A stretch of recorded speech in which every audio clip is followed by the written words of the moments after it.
इसको कितने का फायदा हो गया? लाओ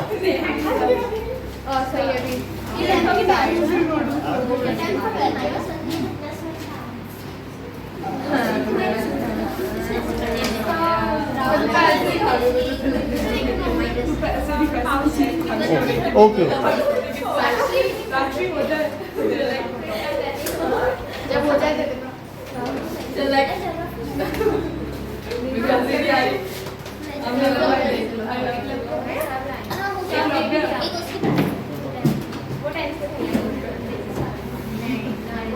ये कहाँ का है? हमारा भी नहीं है।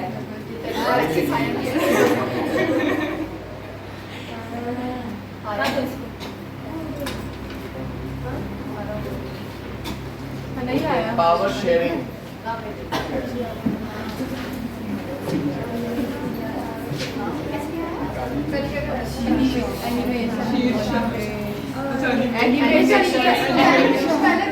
एनिमेशन ही बुलाया सर मुझे कल आया था एडमिशन दिया कौन? टेंथ का था। अब तो अभी आएगा तो एडमिशन मांग लिया जाएगा। अच्छा नहीं मतलब क्या बात अरे तुम लोग का देख के लग रहा हो जाएगा देख लिया चलो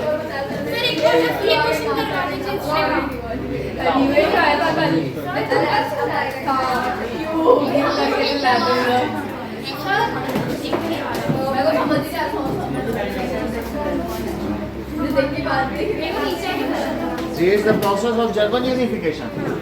Okay. Now एक क्वेश्चन पहले कर लेते हैं। चलो। Next book is ना। Now.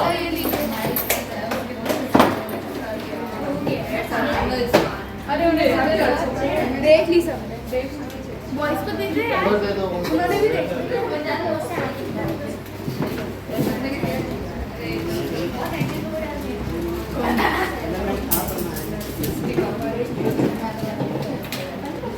Question number 4. Briefly trace the process of German unification. Okay, German का एकीकरण कैसे हुआ? आप लोगों को सुन लो बात, छोड़ो। ये करना है कि लाओ। So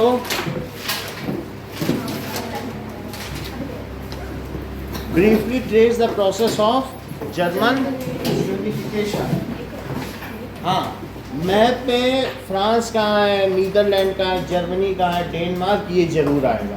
पहले से लोकेट कर लेना। वही एक मैप है जिसमें से 2-3 नंबर का आएगा। पूरे यूरोप में कौन सी चीज़ कहाँ कहाँ है, एक बार देख जरूर लेना, मैप को भर लेना।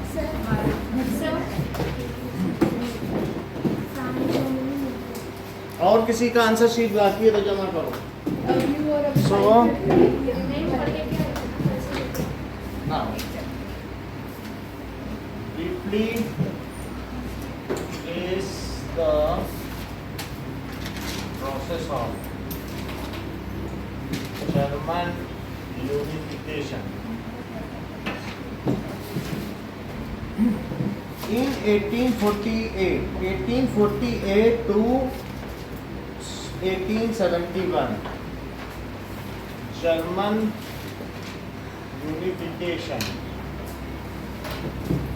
1848 to 1871.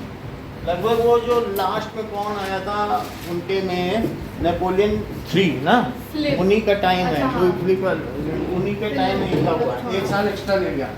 So the middle class citizen of Germany tried to unite different regions of German unifications in a nation state governed by elected parliament. वो कौन से ब्रदर्स थे जिन्होंने जर्मन के ऊपर एक Grimm brothers. So now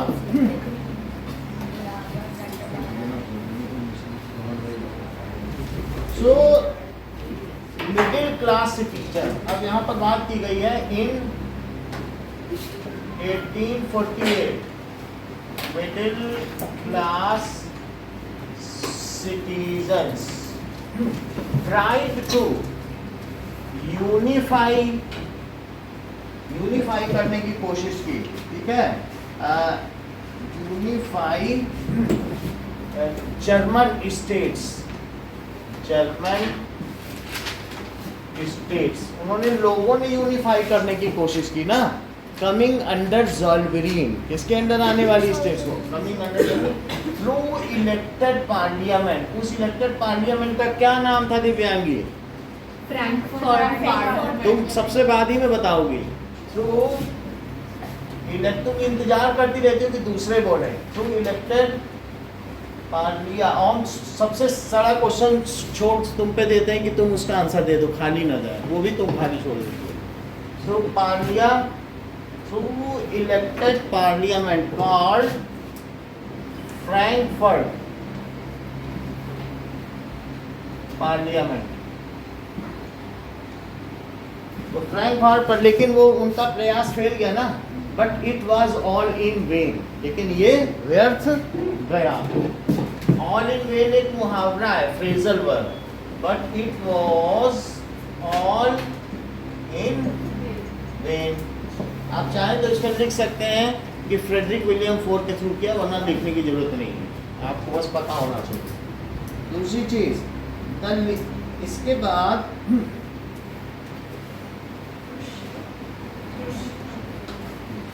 however this task was taken by monarchy and by military, also funded by वो landlords. बाद में इसके एकीकरण का काम जो है कैसर विलियम वन ने किया, वहाँ की मिलिट्री ने किया, और लैंडलॉर्ड्स ने इसके लिए फंड दिया। However this task was taken over later by monarchy। अभी मोनार्की का नाम आ जाएगा, मोनार्की, और साथ में मिलिट्री, क्योंकि तीन युद्ध भी तो हुए थे, फ्रैंको प्रूशियन वार, और बाकी दो ऑस्ट्रिया और डेनमार्क। Very good. सो आता है तुम्हें मिलिट्री एंड तीसरी चीज क्या है, that is with the help of and large land owners। Supported लिखना चाहो तो सपोर्टेड लिख सकते हो, नहीं तो funded by large land owners. तीसरी चीज, now Prussia took the leadership. अब इसमें किसने सबसे काम किया, कौन लीडर रहा, लीड रोल, प्रूशिया ना। तो Prussia took the leadership of unification of 39 states coming under Zollverein। तो ज़ोल्वेरीन के अंदर में आने वाले सभी स्टेट्स को किया, ठीक है, हैविंग सेम एथनिक आइडेंटिटी, ठीक है, उनकी एक जैसी होती, तो हैविंग सेम एथनिक आइडेंटिटी, उनको किया, ठीक है। एंड ग्रिम ब्रदर्स ने क्या किया बताओ, Grimm brothers collected the folk story and proceeded this work ahead, है ना। Grimm brothers collected folk songs या folk stories and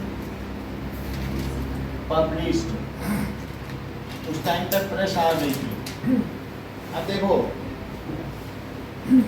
Prussian king Kaiser William one ने क्या इसके बाद क्या किया बताइए, कि the chief minister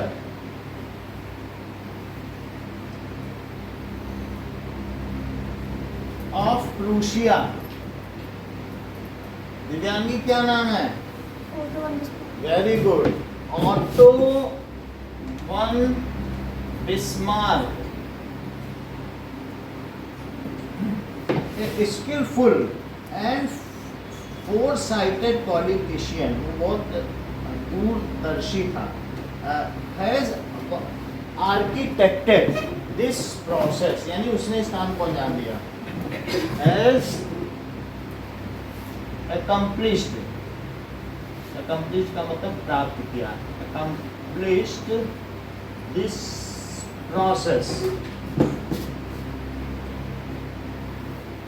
by long work of 7 years। जैसा दिव्यांगी ने बताया, फ्रांस का साथ प्रूशिया का वार हुआ, ठीक है, long war of 7 years as Franco Prussian war सभी के साथ, Austria Prussian war,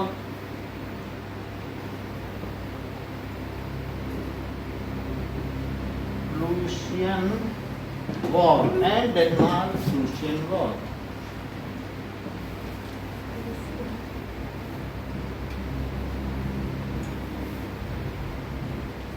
In which Prussia won all the wars.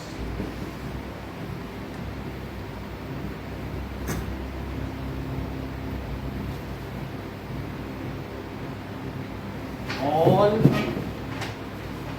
the wars. Ultimately, in 1871,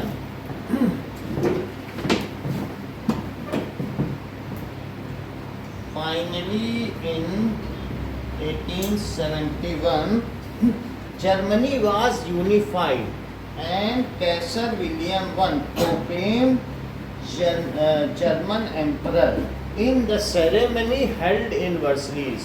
France में वो हुई थी, वर्सलीज का महल देखा था, उसी में ये गया, फ्रांस में गया था राजा बनकर, है जर्मन का। सो फाइनली इन 1871, ठीक है, कैसर William I proclaimed himself as the emperor of Germany। उसने खुद को बोला मैं ही राजा हूँ, प्रोक्लेम कर दिया, proclaimed himself as emperor of Germany in the grand procession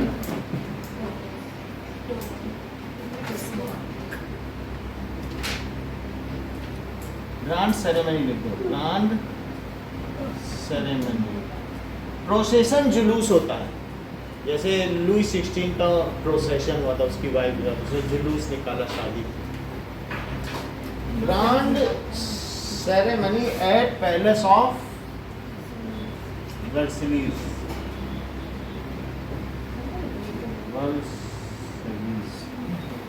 ठीक है। नाउ वर्सेलीज,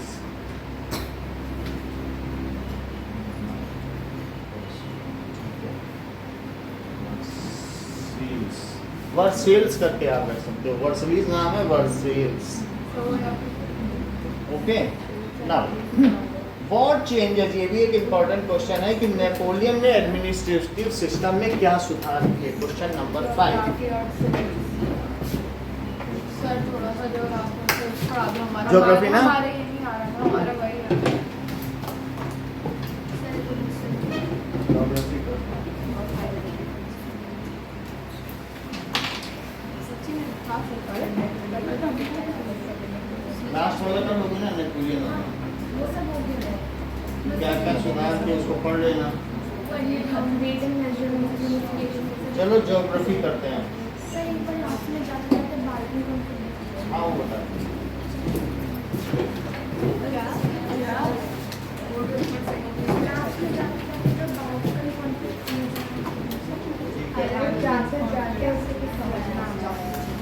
देख लो तुम्हारे ऊपर है, आते आते समझ जाते नहीं पहले हमारा करा दो, हमारा पूरा बचा है, हम चले जाएंगे करा देंगे। ठीक है, फिर जाते जाते अगर अंशिका को 5:30 बजे मूवी नहीं, मतलब अगर ये बताएगा नाउ मुझे जो लेते जाओ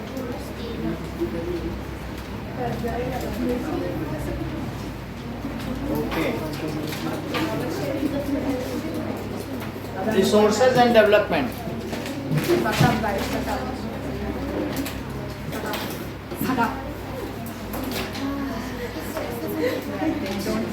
चलिए, नाउ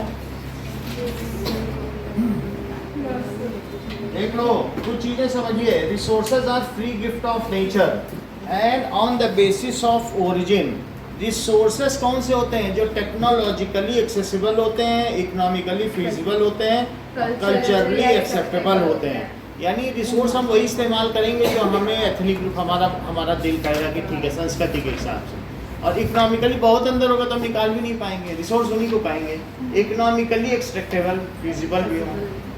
ये 3 तरीके के हो सकते हैं ऑन द बेसिस। ये 2 तरीके के हो सकते हैं, ओरिजिन के बेसिस पर, बायोटिक और एबायोटिक। तो रिसोर्स कितने तरीके के हैं? Resources on basis of origin,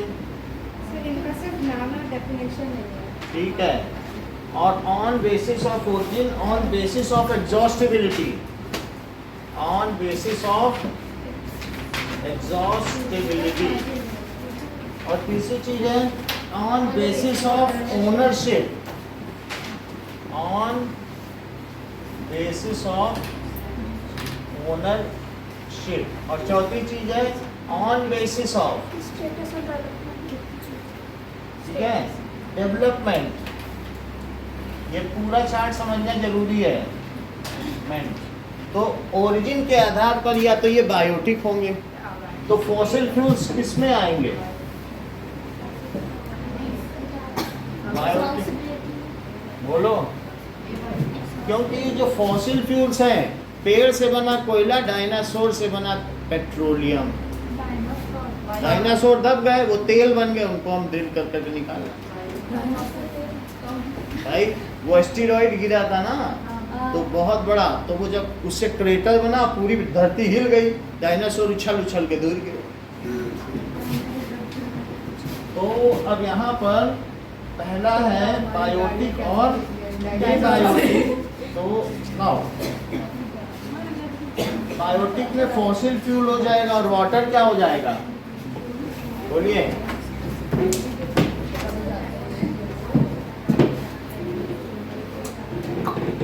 सो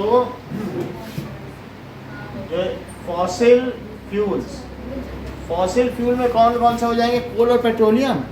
और एबायोटिक में वाटर हो जाएगा, सनलाइट, ये सारा हो जाएगा। ऑन बेसिस ऑफ एग्जॉस्टिबिलिटी, तो एग्जॉस्टिबिलिटी के आधार पर रिन्यूएबल और नॉन रिन्यूएबल। रिन्यूएबल कौन से हैं? जो in a short period of time get replenished, those resources and those resources which never get exhausted, however are exploited by human being। हम उसे कितना भी अंधाधुंध खर्च करें, जैसे सनलाइट, विंड एनर्जी, कितना मर्जी खर्च करो, कभी खत्म होने वाली है। तो इस तरीके से नॉन, एक होता है रिन्यूएबल और एक है नॉन रिन्यूएबल। में कौन आएगा? Fossil fuel. आपको उस आधार पर है कि फॉसिल फ्यूल का क्या मतलब है। चेक करो जरा, अभी बुक निकालें। सर जिनके पास लाइट वही वो नहीं आता। हाँ, मुझे लग रहा है शायद से रिन्यूएबल और नॉन रिन्यूएबल। एक मिनट में देख भी लो। Non renewable exhaustibility renewable. Sir ये देखिए हाँ, ये सर एग्जॉस्टिबिलिटी नहीं है। सिर्फ बायोटिक और बायोटिक देखो। तो बायोटिक एबायोटिक में human beings, rocks and metals हैं, यानी जो जीवित है वही आएंगे ना। फॉसिल फ्यूल का इसमें दिया नहीं है, चलो इसको छोड़ो। ओके, नाउ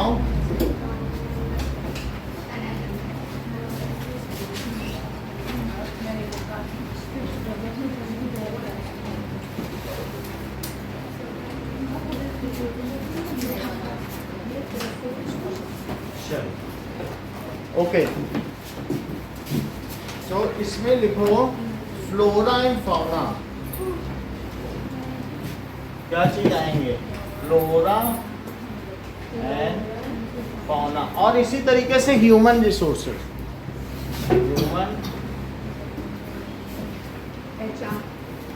ह्यूमन रिसोर्सेज भी आ जाएंगे।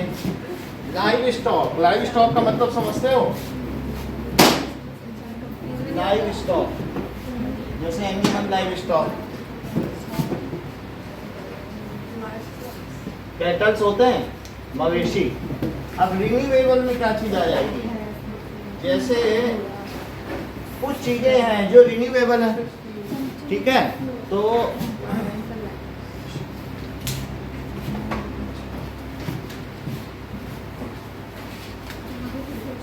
वाटर है, वाटर थोड़े दिन में मेल्ट हो जाएगा, तो वो फिर से नया पानी का वाटर साइकिल तो चल रहा है ना, बायो जियोकेमिकल साइकिल, तो नया फिर से पानी जमेगा, तो रिन्यूएबल में वाटर आ जाएगा। विंड एनर्जी आ जाएगी, विंड एनर्जी। और क्या चीज आ सकती है? क्या फॉरेस्ट आ सकते हैं? अगर काट दिए जाए तो फिर से बढ़ जाएंगे, फॉरेस्ट आ जाएंगे। वाइल्ड लाइफ भी बढ़ती चली जाती है, कितनी मुर्गियां खाओ, वाइल्ड लाइफ, लेकिन सारी मुर्गियों को नहीं खाना है। नॉन रिन्यूएबल रिसोर्सेज जैसे कि फॉसिल फ्यूल आ जाएंगे, which are form in a million of years, however we are consuming it in a shorter period of time, तो क्या फिर से वो बन पाएंगे? फॉसिल फ्यूल तो बहुत लाखों सालों में बने हैं, तो नॉन रिन्यूएबल हो गया।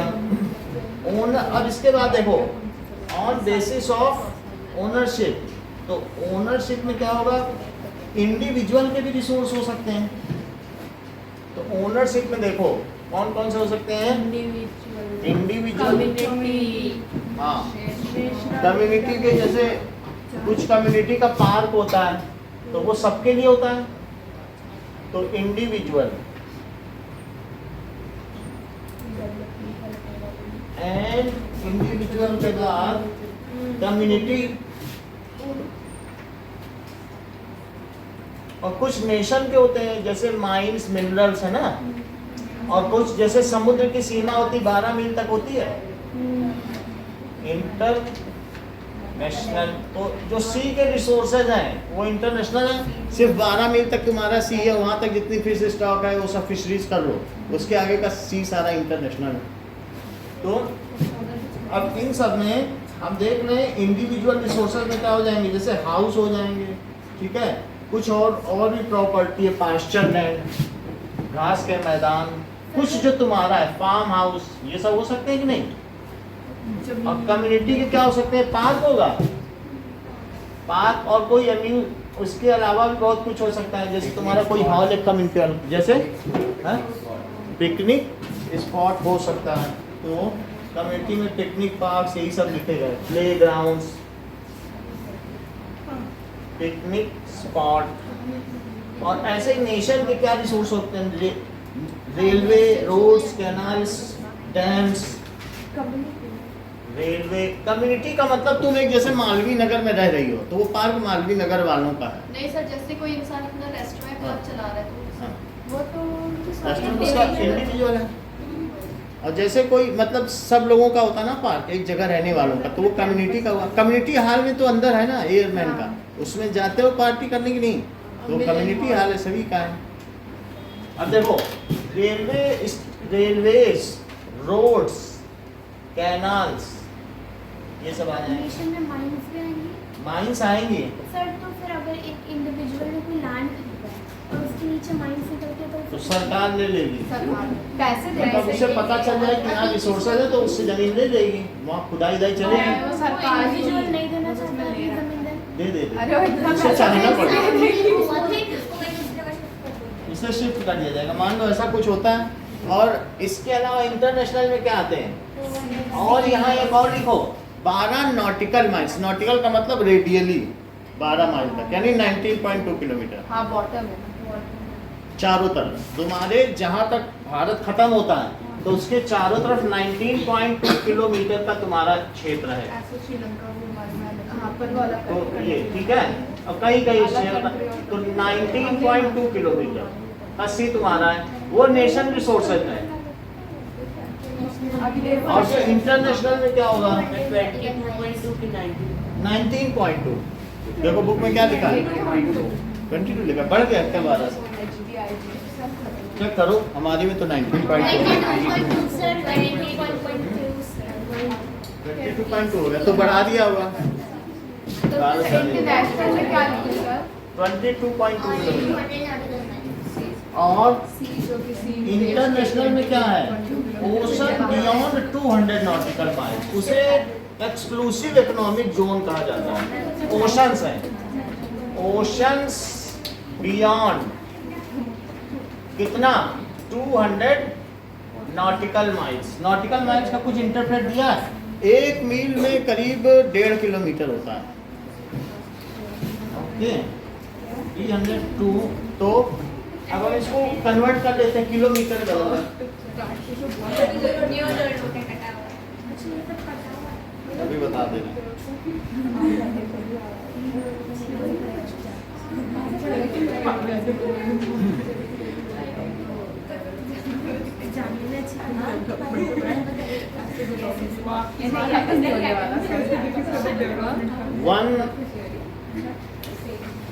One mile is equals to how much kilometer? देखो ये सृष्टि बात ही करती रहेगी, इसका ध्यान ही नहीं पड़ने में, तभी तो कमजोर होती जा रही है, इसको खाना पीना चाहिए कुछ। सो 200 into 1.6 320 किलोमीटर, तो बियॉन्ड 320 किलोमीटर।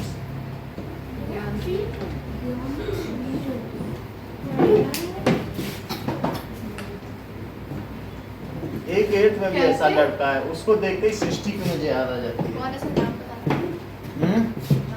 लक्षित,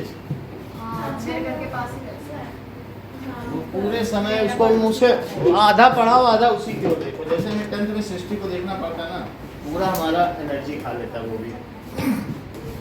सर 320 किलोमीटर कैसे?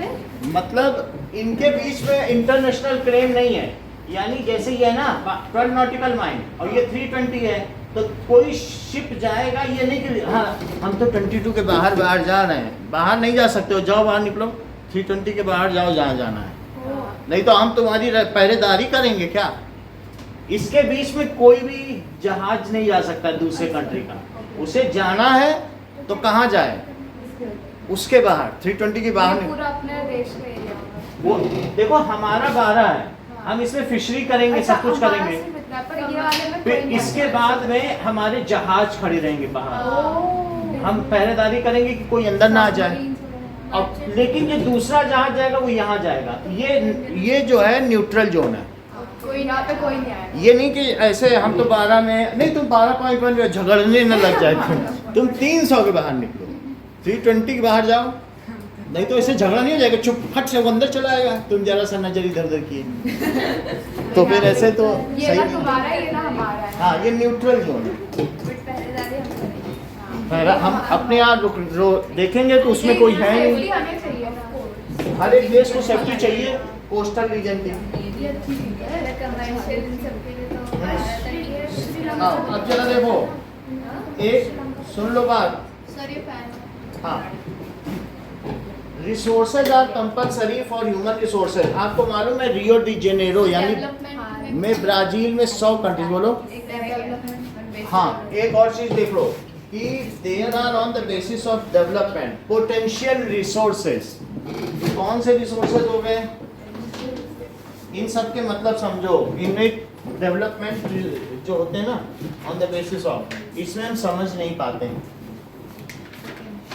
तो पोटेंशियल रिसोर्सेज, फिर community now developed resources,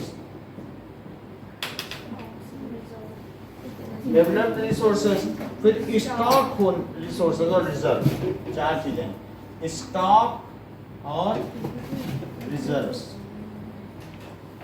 potential resources क्या होते हैं, which have not yet been utilized। Development और स्टॉक अलग अलग है क्या? हाँ इस सब अलग अलग है। देखो मान लो पोटेंशियल है, जैसे हमारे यहाँ विंड एनर्जी है राजस्थान और गुजरात में, लेकिन विंड एनर्जी को हमने अभी ठीक से एक्सप्लॉइट नहीं किया है, हम अगर एक्सप्लॉइट करें तो उससे बिजली बना सकते हैं। So that is resources which are found in a region but we have now not utilized yet, कि कुछ भी constraints रहे हो लेकिन हमने अभी उन्हें नहीं किया. Found in region but कहीं कहीं बहुत ऊंचाई से पानी गिर रहा है, हमने डैम नहीं बनाया, but not yet utilized. चलो, that is जैसे कि wind energy in Gujarat and Rajasthan, wind energy in Gujarat and Rajasthan. फिर अब डेवलप्ड रिसोर्सेज क्या होता है? which are surveyed, their quality and quantity have been determined. The development of resources depend on technology and level of their feasibility. हमने सर्वे कर लिया, मेरे पास इतना कोयला है, इतना मिनरल है, अब हम कितना उसको यूटिलाइज कर पाते हैं, सब कुछ पता है हमें कि कितना कितना है. तो जरा देखें कि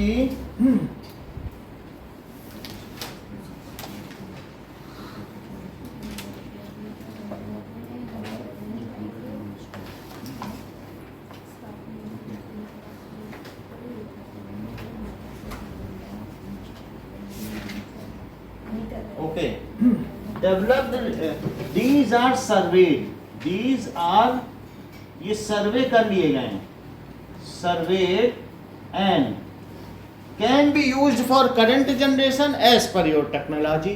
जितनी है उतना यूज कर लो, यही यूज किए जा सकते हैं. ये तो अभी यूज नहीं किए गए हैं, तो ये क्या है? ये पोटेंशियल है. जैसे हम कहें हमारे वाटर में कितना हाइड्रोजन है, कोई पानी में तो हाइड्रोजन निकलता ही है, कोई निकाल ले तो यूज कर ले, वो अलग चीज है. मतलब निकाल सकते हैं, ऐसा भी है कि हमारे पास टेक्नोलॉजी, देखो कुछ चीज में कि हमारे पास टेक्नोलॉजी है, लेकिन हम उसे यूज नहीं कर रहे, या तो हमें जरूरत नहीं है, जरूरत आएगी तो करेंगे.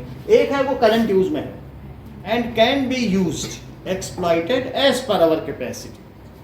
और ये क्या है बताइए? एंड आर यूज्ड एज पर, अभी बताएंगे. रिजर्व में अलग है. देखो, these are surveyed and used as per technology and capacity of a nation. ठीक है ना? एज पर सोलर एनर्जी नहीं, डैम्स यूज हो रहे हैं और मिनरल्स माइनिंग हो रही है, सब एज पर नीड्स भी कह सकते हैं. As per needs. ठीक है, so can as per needs लिख लो, ये बस यूज किए जा सकते हैं. एंड द टेक्नोलॉजी जैसी आपकी और अच्छी हो जाए और निकालो. अच्छा, स्टॉक का क्या मतलब है? कि दैट इज, स्टॉक का मतलब the potential resources but human have no technology to use it. जैसे हाइड्रोजन गैस, वाटर से हाइड्रोजन गैस, अब इलेक्ट्रिसिटी से तो इतनी हाइड्रोजन तुम बनाओगे नहीं, तो इसलिए पोटेंशियल, हम जानते हैं कि उसमें हाइड्रोजन है और वो फ्यूल, फॉसिल फ्यूल को रिप्लेस कर सकती है. फिर हम हाइड्रोजन गैस सब में भरते चले जाएं, लेकिन उसे बनाएं कैसे, इलेक्ट्रोलिसिस कैसे करें, या इलेक्ट्रोलिसिस का कोई सब्स्टिट्यूट तो हो कि हम पानी से हाइड्रोजन बना सकें. अभी रॉकेट फ्यूल में तो इस्तेमाल हो रहा है स्पेसशिप में, उतना तो हम कर लेते हैं, लेकिन हम डेली रोजमर्रा के खर्चे में तो इतनी महंगी फ्यूल नहीं देंगे लोगों को. तो इसलिए potential resources, present potential resources, so which can, लेकिन अभी हमारे कंट्री में हाइड्रोजन के बड़े बड़े प्लांट्स लगे हैं, पूरे विश्व को सप्लाई कर सकते हैं अगले 5 साल में. मोदी ने ऐसा कर दिया, तो हम एक बहुत बड़ा एनर्जी हब बन जाएंगे. पूरे विश्व में दूसरा कोई देश ऐसा नहीं कर रहा है.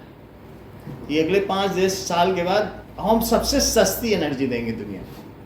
सो विच कैन, और हमारी दूसरे देशों पे निर्भरता भी खत्म हो जाएगी और हमारी एक स्वतंत्र विदेश नीति और होगी. हमसे लेंगे लोग. हाँ, सो पोटेंशियल रिसोर्सेज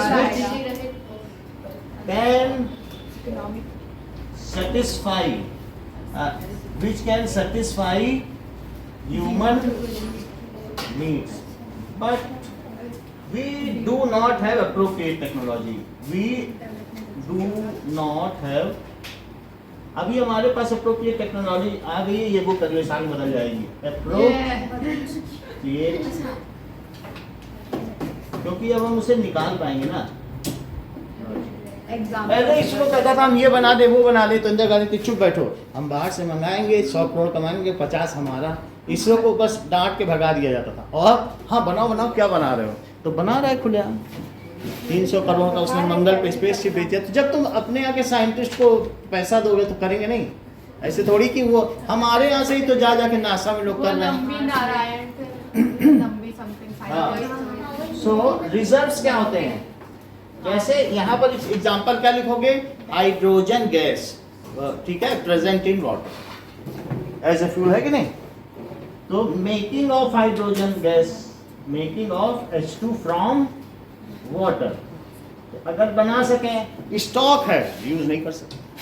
अच्छा, रिजर्व क्या होता है, which has put for future use, मतलब जानबूझ के बचाया जा रहा हम्म। है। but their use the resources which are kept for meeting future requirement, the resources, देखो इसको बार बार पढ़ लेना, ये भूल जाओगे तुम, ये ऐसे जल्दी याद होने वाला नहीं। चारों को पहले है पोटेंशियल, पोटेंशियल में बस तुम एग्जांपल से याद कर लेना तो लिख ही लोगे, विंड एनर्जी, फिर पोटेंशियल जो डेवलप्ड है यूज करो, फिर स्टॉक संभव नहीं है, अब फ्यूचर से तो पता चल ही रहा है रिजर्व से। The resources kept to meet requirement of future generation, of future generation. चलिए, जैसे कुछ भी है, अब सब वही सब रिसोर्सेज हैं। फॉरेस्ट, फॉरेस्ट लिख दो, फॉरेस्ट को हम बचा के रखेंगे कि नहीं, सारी सांस आप ही ले लोगे तो उनके लिए लंग्स क्या बचेंगे भाई, जो होते हैं वो लंग्स ही तो हैं, फॉरेस्ट ही तो लंग्स हैं किसी कंट्री के। अब आगे देखिए, बात ना करें। सो 100 more than 100 states met in 1992, ये बहुत इंपॉर्टेंट एमसीक्यू है। इन 1992 more than 100 nation met at Rio de Janeiro, Brazil, South America में है, रियो डी जेनेरो।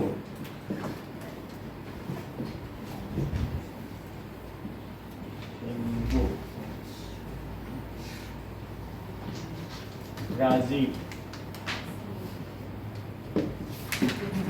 ठीक है। So to solve the global economic crisis, to solve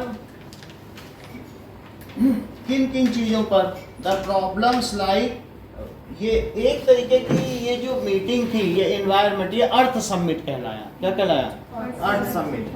to solve problems like global warming, कि क्यों heat बढ़ती जा रही है, ओजोन लेयर डिप्लीशन, मुख्यतः ये इसी पर चर्चा हुई थी, ओजोन लेयर डिप्लीशन। तो फ्रीऑन गैस का इस्तेमाल होता था, ये फ्रीऑन गैस है, डाइफ्लोरोकार्बन, मीथेन, तो इसका इस्तेमाल होता था। तो इससे क्या होता था, एक मॉलिक्यूल से 10 लाख ओजोन के पार्टिकल खराब हो जाते थे, और ये फ्रीऑन गैस हम लोग के फ्रिज में भरी जाती है, इन सब में भरी जाती है। तो वो इसलिए लोगों ने कहा कि इसका यूज़ कम करो, अमोनिया का यूज़ करो। अमोनिया का यूज़ करने से स्मेल आती है, ये वॉशरूम में जो होती है अमोनिया ना, वही इसमें आती है, अगर जरा सी लीक हो जाए तो कमरे में बहुत बदबू आती थी। तो लोगों ने अमोनिया का यूज़ छोड़ दिया था, फ्रीऑन पे आ गए थे। लोगों ने कहा नहीं ये गलत है, इससे हमारा इन्वायरमेंट खराब होगा, और फिर से कोई और गैस बनाओ। तो अभी कौन सी फ्रीऑन यूज हो रहे हैं। लोग सोचते हैं हम अच्छे से रहने, आगे का देखा जाएगा। नाउ ठीक है, इसको कहते हैं। और क्या हुआ, इन सब चीज़ों पे बातचीत हुई, और इन्वायरमेंटल पोल्यूशन, इन्वायरमेंटल पोल्यूशन और land degradation, land degradation. It was known as in first international Earth Summit. It was known, सबसे पहला ऐसा समिट हुआ, इसके पहले तो हुआ भी नहीं था, हम लोग बिल्कुल जागृत ही नहीं थे। Known as फर्स्ट इंटरनेशनल वो भी तब हुआ जब थाईलैंड के बैंकॉक में समुद्र के नीचे लोगों ने अपनी संसद बैठाई। जब लोगों का ध्यान आया, उन्होंने कहा कि हम अब 4 साल में डूबने जा रहे हैं और इसको ध्यान ही नहीं कि हम करें। उन्होंने जमीन के अंदर एक हॉल बनाया, उसमें बैठे, बोले हम डूब जाएंगे, तुम लोग अपना करते रहो विकास। तभी लोग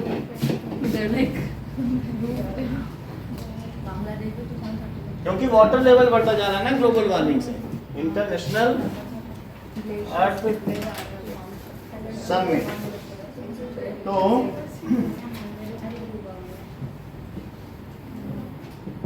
अब देखिए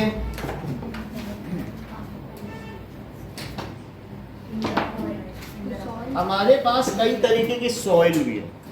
तो किस तरीके की सॉइल्स हैं?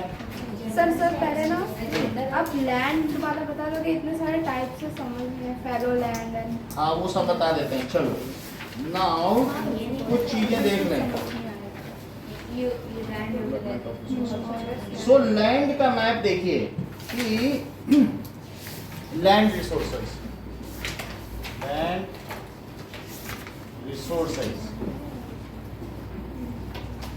ये इंडिया का है। Land under important relief pattern, तो बुक में आपके ये डायग्राम भी बना हुआ है कि 27%, 30% एंड 43%। तो ये है प्लेन्स है।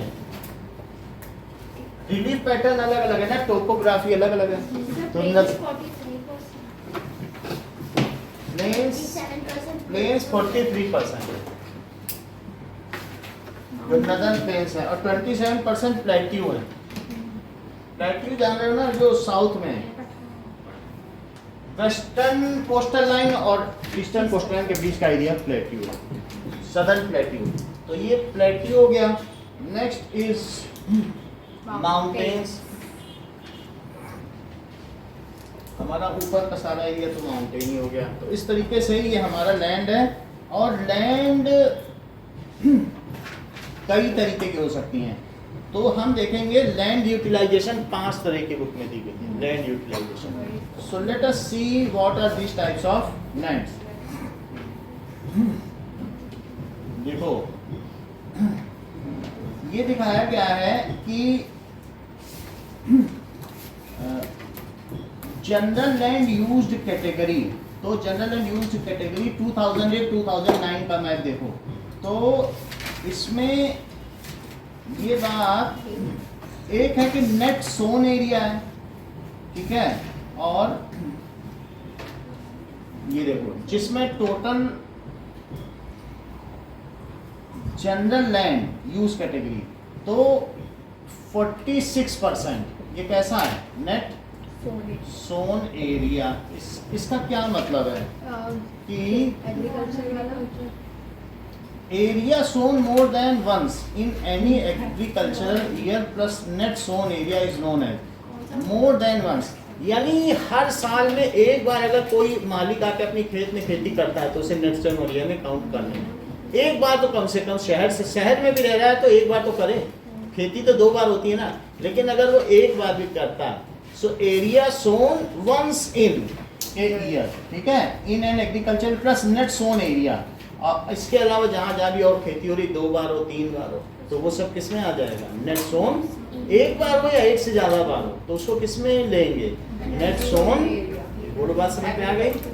आगे देखो, इसके अलावा अगली बात आती है फैलो लैंड। सो अब इसमें कई चीज़ें हैं, कई सारे हैं। पहला ये 45% क्या है? एक तो कलर हमारी बुक का ठीक नहीं, किसी बुक का सही कलर उतना दिखाओ। 45, चलो तो 45% area under net sown area ये है।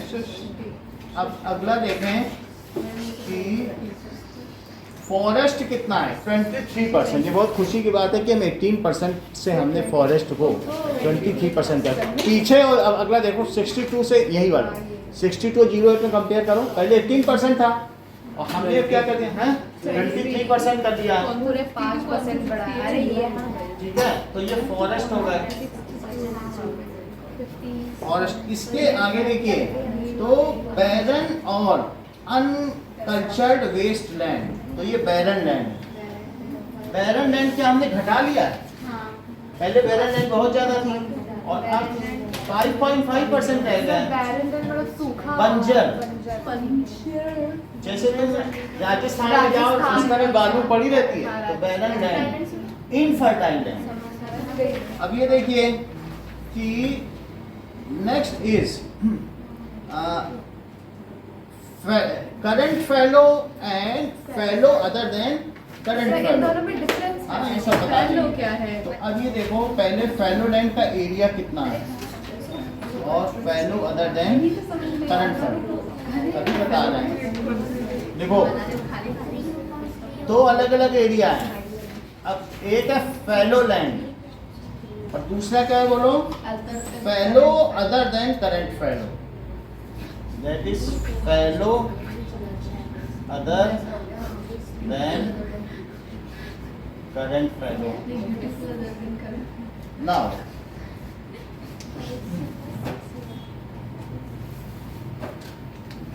ओके सो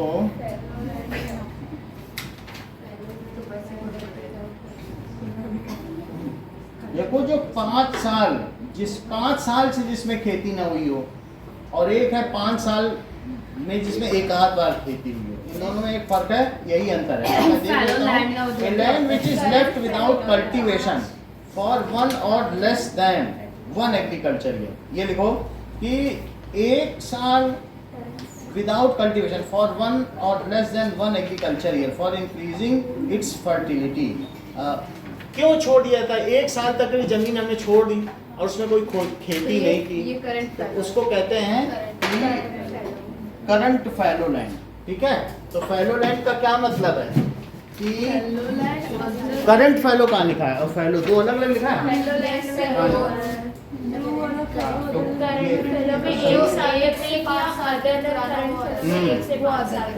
लाइक जो बहुत ज्यादा पुराना वो अदर 5 साल है और एक है 1 साल, दो ही हैं। अभी बता रहे हैं, ये दो। Now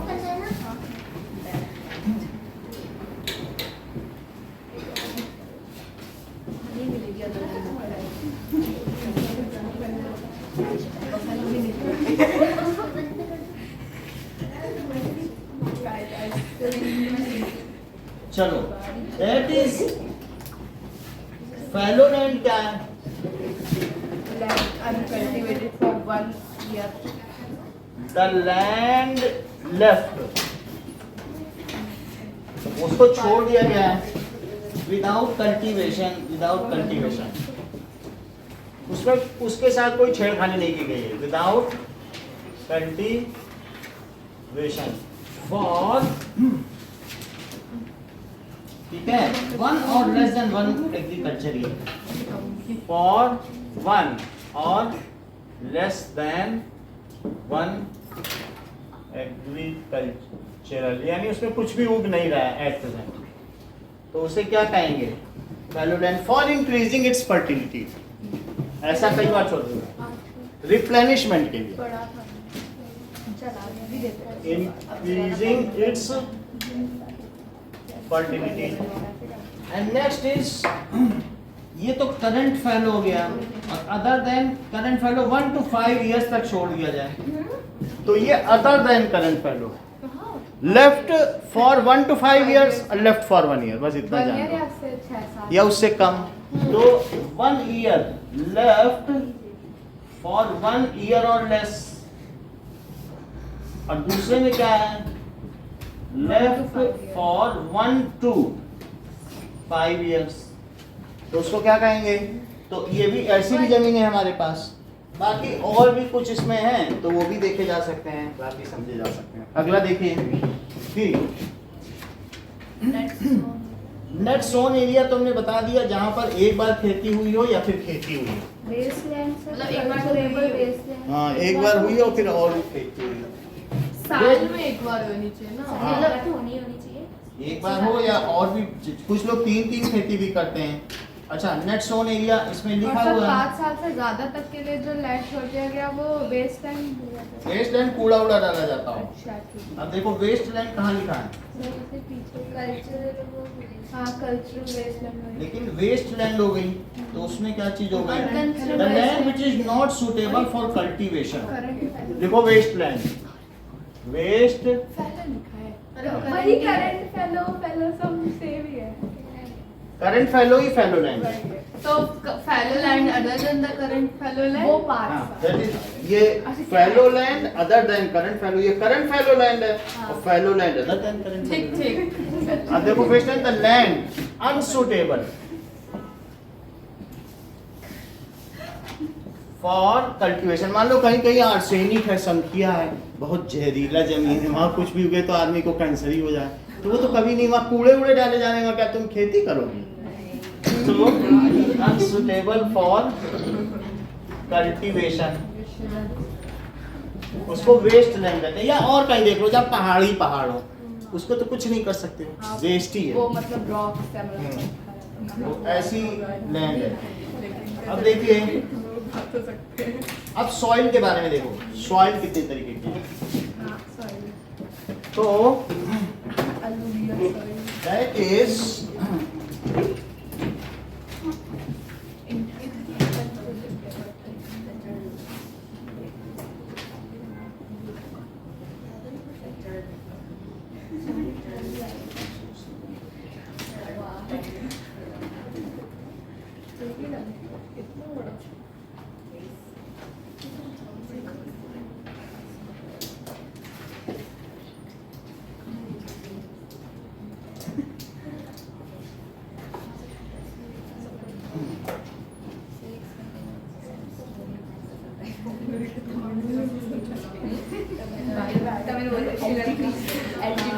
resources and development.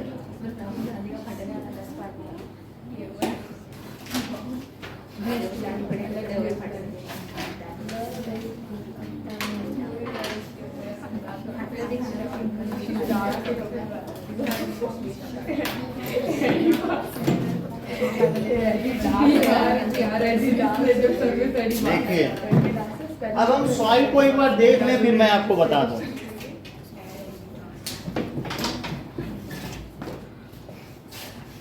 चलो ओके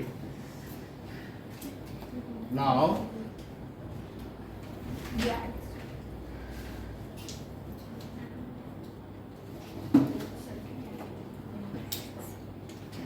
नमस्ते बच्चों, माई सेल्फ जयसवाल सर। हम पढ़ रहे हैं क्लास 10 ज्योग्राफी रिसोर्स, टेक्नोलॉजिकली एक रिसोर्स है।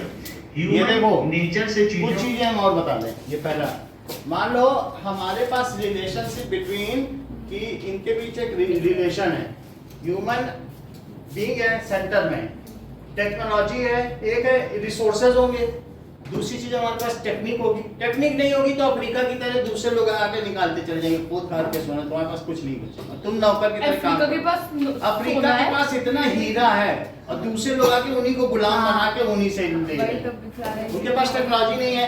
और जो सऊदी अरेबिया जान रहे हो क्या कर रहा है, 50% उसके रिसोर्सेज जो निकाल रहे वही ले जा रहा है, क्योंकि उसके पास मशीन ही नहीं खोदने की, आज तक ये रिसोर्स का डेवलपमेंट नहीं करता है। वो जमीन खरीदी निकाला और रख दे। जमीन उसकी है लेकिन उसके पास टेक्निक ही नहीं रिफाइन हाँ, कैसे तो करना। वो अपना निकाल के नेक के जा रहे हैं, उन्हीं को ठीक है। बेच रहे हैं डबल दाम। हाँ नहीं, जो निकालने वाला कह रहा मैं आधा लूंगा निकालने का, अच्छा बेच निकाल नहीं रहा है। कह रहा मैं जब निकालूंगा तो मैंने मैं कहा कि अरे आधा भी तुम्हें दे दूंगा, रहा है। आधा अपना रखूंगा। बट उनके पास टेक्नोलॉजी आप और उनके पास ऑप्शन नहीं है कि उन्हें आधा मिल रहा है तो उसी में खुश होना वो उनको पड़ेगा। आता ही नहीं निकालना सऊदी अरेबिया, उनको मतलब वो बस कुरान पढ़ना आता है। इससे ज्यादा कुछ नहीं आता। अब यहाँ देखो तो टेक्नोलॉजी हो गई, फिजिकल, हमारे यहाँ से सारे इंजीनियर सब जाने ही नहीं। और ये देखो इंस्टीट्यूशंस, इंस्टीट्यूशन सुन लो, फैक्ट्रीज वगैरह। सुन लीजिए, फैक्ट्रीज, अगर कहीं पर कोई रिसोर्स है तो उस रिसोर्स से तुमने आयरन से कुछ बनाया, गाड़ियां बनाई, तो एक इंस्टीट्यूशन होगा, बिल्डिंग होगी, तो एक टेक्नोलॉजी होगी, एक इंस्टीट्यूशन होगा और एक रिसोर्स, तीनों का इस्तेमाल करके ह्यूमन बनाएगा ना। बिल्डिंग तो कुछ चाहिए कि नहीं, बड़ी बड़ी फैक्ट्री, इंस्टीट्यूशन चाहिए, टेक ना लगाओ, तो इंस्टीट्यूशन जो टेक ना लगा बेटा, तो इंस्टीट्यूशन, और दूसरी क्या चीज़ बताइए कि टेक्नोलॉजी नहीं है तो कुछ नहीं कर सकते हो, और तीसरी चीज़ रिसोर्स भी होना चाहिए, और सेंटर में कौन है? ह्यूमन है। ह्यूमन खुद भी एक रिसोर्स है, ह्यूमन स्किल्ड रिसोर्स भी हो सकता है, अनस्किल्ड रिसोर्स भी होगा। अगर अनस्किल्ड है तो ह्यूमन लेबर कहलाएगा, और स्किल्ड का मतलब है कि किसी न किसी पक्ष में वो जानता होगा। आगे देखो, कुछ भी अगर करते हुए नेचर से अब देखो to form soil up to a few centimeter of depth. Soil क्या है कि मिलियंस ऑफ ईयर्स में बनती है। Soil is a living system. Land degradation से बनती है, और मिलियंस ऑफ ईयर में जब डिग्रेड होता है माउंटेन, उनकी वेदरिंग होती है, माउंटेन के बीच में क्रैक्स आ जाते हैं अनइवन हीटिंग की वजह से, तो क्या उसमें पानी चला जाता है, और पानी जब जमेगा तो क्या एक्सपेंड होकर बर्फ बनेगा, बर्फ एक्सपेंड होता है, जब बर्फ बनेगा तो क्या वो उस पत्थर को तोड़ देगा, तो तोड़ेगा तो इस तरह से पहाड़ टूट जाता है। पानी अंदर चला गया पहाड़ों में सीप के, और ठंडक पड़ी तो क्या वो पानी बढ़ा, और बढ़ा तो वो उसने क्रैक पैदा कर दिए, तो पहाड़ टूट के गिरे। और बात समझ आ गई सॉइल कैसे बनती है। फिर वही जब नीचे गिरेगी तो खादर बनेगी, भांगर बनेगी, और फिर धीरे धीरे लुढ़कते पुढ़कते इतनी अच्छी फाइन सिल्ट बन जाएगी कि मैदानी एरिया बन जाएगा साउथ का। ऐसे देखो, अगर यूपी में जाओ तो लगता है किसी ने तो उसको स्लेब किया हुआ है, प्लेन किया है, ऐसा प्लेन लगता है, क्योंकि वो तो सी ने फैला दिया इवनली, वो बिल्कुल फैल गया, ग्रेविटी स्पिरिट लेवल पे फैल गया। पंजाब जाओ तो ऐसा फैल गया, तो उसको लेवल की जरूरत है। तो अब यहाँ देखिए, तो सॉइल में कई लेयर हैं, तो एक है नीचे की ओर क्या है, वेदर्ड रॉक है, और देखो फिर उसके ऊपर सब सॉइल है, लेकिन उसमें ह्यूमस नहीं है।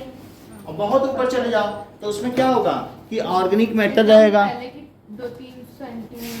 2-3 सेंटीमीटर जब बिल्कुल ऊपर चले जाओ तो उसमें खूब ऑर्गेनिक मैटर रहेगा, उसमें ह्यूमस रहेगा। गोबर है वो कोई आपको कोई ये देखो कितना हल्का सॉइल, सर ने एक बार बोला था समझ आ रहा है? गोबर भी उसमें सब कुछ है सॉइल। तो काऊ डंग है, तो ये बहुत हल्की है, अगर उठा के भी देखो तो ये लगता ही नहीं मिट्टी है, फूल की तरह। ये देखो नहीं तुम जाओगे बात मिट्टी नहीं लग रही ना, ह्यूमस की बिल्कुल अलग ही है कैटेगरी, फूल जैसी होती है। और मिट्टी कितनी भारी होती है नहीं,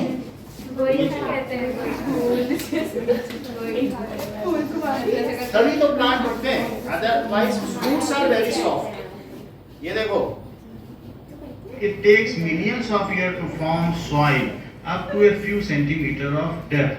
The uppermost fertile soil is rich with humus. After that, the rock होता है, organic matter is top layer भी है, silt भी है, और weathered rocks भी हैं, और सबसे नीचे path of relief patterns हैं। Now total area ये यहाँ से भारत में पाए जाते हैं, और जो प्लेन एरिया है उसे एग्रीकल्चर मिलता है, एंड इसी तरीके से माउंटेनियस रेंज पर समझ में, ये डेक्कन प्लेट्यू है, ये वेस्टर्न कोस्टल एरिया, ये ईस्टर्न कोस्टल एरिया, ये नदर्न प्लेन्स है, ये माउंटेनियस रीजन है, this is deltaic region, this is desert. समझ में आ गई बात की नहीं?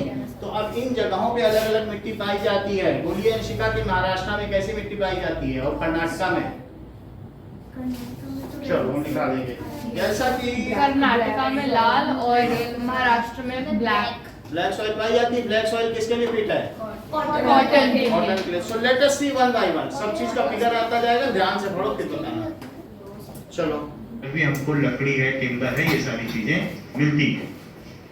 It is dense forest area, mountainous range का जो लोअर माउंटेन्स है, that is dense forest area. Again we are India की with a 3D map. Topography देखो, ये पोर्शन क्या उठा हुआ दिख रहा है? हाँ तो ये डेक्कन प्लेट्यू है, ये बहुत उठा हुआ दिख रहा है, सब ऊंचा ऊंचा दिख रहा है कि नहीं? तो वो, और ये प्लेन देख लो जैसे स्लेब किया हो किसी ने, इस पे वो चलाया बिल्कुल फ्लैट किया। तो ये सारा नदर्न प्लेन्स है, सिंधु घाटी का क्षेत्र है, जैसे ये गंगाई रीजन है, और इस तरीके से ये कोस्टल एरिया कौन सा चौड़ा है बताओ, ईस्टर्न की वेस्टर्न? ये नैरो है ना, मालाबार और कोंकण वाला। और ये जो उड़ीसा के आसपास का कोस्टल एरिया में कितना बड़ा बड़ा है, क्योंकि सारी नदियां यहीं गिरती है, अपना सिल्क यहीं गिराती हैं, तो वेस्टर्न वाला रीजन बड़ा है। और ये समझो ऐसे गया है माउंटेन, जैसे हम लोग कहते हैं ना कि अन्ना बुढ़ी और कौन कौन से हैं, डोडा बेटा, ये सब वहां पर है, बड़े ऊंचे ऊंचे पर्वत, और यहाँ से ऐसे गया है इधर को, समझ में आ गई बात? अब देखो नाउ देख लीजिए ये चीज ऐसा उठा हुआ है। नेक्स्ट देखिए How planar is the area of northern you can appreciate, and southern area it is lifted up like a plateau, and mountainous range is average 6. Now there are various ये types कैसी of मिट्टी soil है? in India like Yellow red red. soil, black. तो ये red soil है। Red soil Karnataka में जाओ बिल्कुल लाल मिट्टी पाई जाएगी, ऐसे ही मिलेगा तुम्हें पार्क में। मैं तो बेंगलोर में रहा हूँ। Alluvial soil, arid soil, so there are various soils. बहुत सारी है। This is red soil. Alluvial soil का क्या मतलब है? बोलो यशिका। कैसी मिट्टी होती बेटा? बहुत ज्यादा फर्टाइल होती है। जैसे एलुवियल सॉइल बहुत ज्यादा फर्टाइल होती है, दो मट मिट्टी, जब दो मिट्टी एक साथ मिल जाए तो उसको कहते हैं एलुवियल सॉइल। यूपी और पंजाब में बहुत अच्छी होती है एग्रीकल्चर के लिए, यानी ये खेती के लिए बहुत अच्छी होती है। हम इसको लिख लेंगे एलुवियल सॉइल क्या होती है। Which is found in southern part, ये दक्षिण भारत में पाया जाता है, एंड इग्नियस रॉक से बना हुआ है, दैट इज मोल्टन मैग। दो तरीके की रॉक्स हैं, एक इग्नियस रॉक है, एक मेटामॉर्फस रॉक्स है। What does it mean? Igneous rocks का क्या मतलब है? प्राइमरी रॉक जो लावा से जो जम के बनती है। तो इग्नियस रॉक जब टूटती हैं, जब उनका डिके होता है, उनकी वेदरिंग होती है, तो हमें कैसी सॉइल मिलती है? Red soil. ये हमें जानना चाहिए, और जब रेड सॉइल आए तो उसके बारे में लिखना चाहिए।